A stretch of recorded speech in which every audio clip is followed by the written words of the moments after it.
Your Excellency Prime Minister Hun Sen, thank you very much for your warm hospitality and for the wonderful organization of this summit. Distinguished leaders of ASEAN, Excellencies, ladies and gentlemen. It is a pleasure to be here in person for the first time in 3 years. My thanks to Cambodia as the Chair of ASEAN for its important efforts at this time of serious global challenges. Deepening divisions threaten global peace and security. Dangerous rhetoric is raising nuclear tensions. Many countries in the global south, battered by the COVID-19 pandemic and the climate crisis, face severe restrictions on their access to food, energy and finance, exacerbated by the war in Ukraine and crushing debt. Geopolitical divides are contributing to global insecurity, triggering new conflicts and making it increasingly difficult to end old ones. There is a growing risk that the global economy will be divided into two parts, led by the two biggest economies, the United States and China.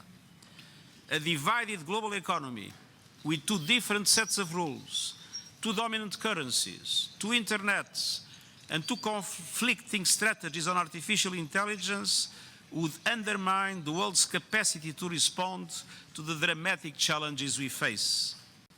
This decoupling must be avoided at all costs.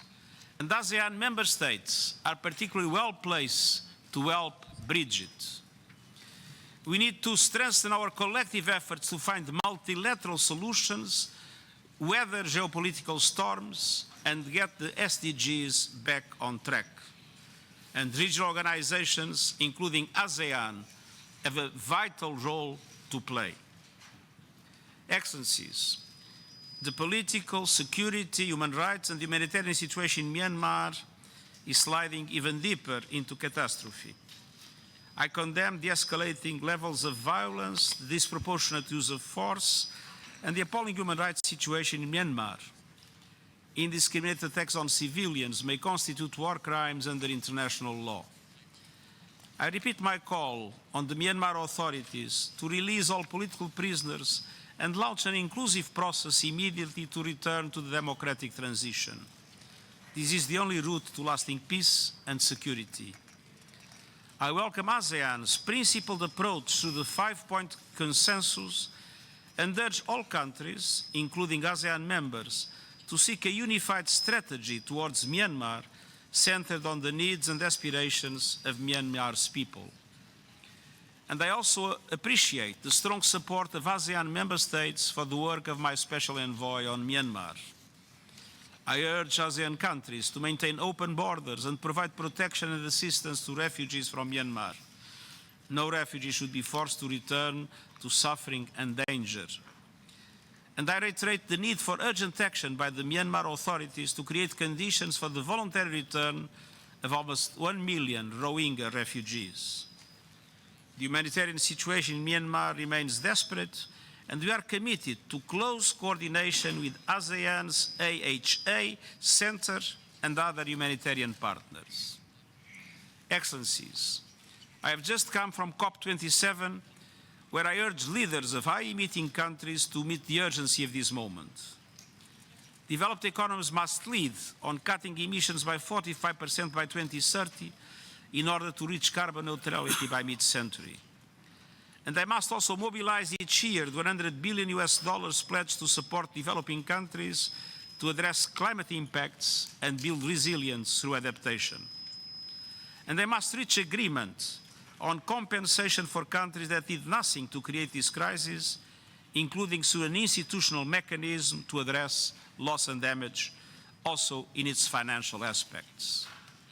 Now is the time for an historic pact, a climate solidarity pact between developed and emerging economies. Developed and emerging economies must agree on a joint strategy to combine their capacities and resources for the benefits of humankind.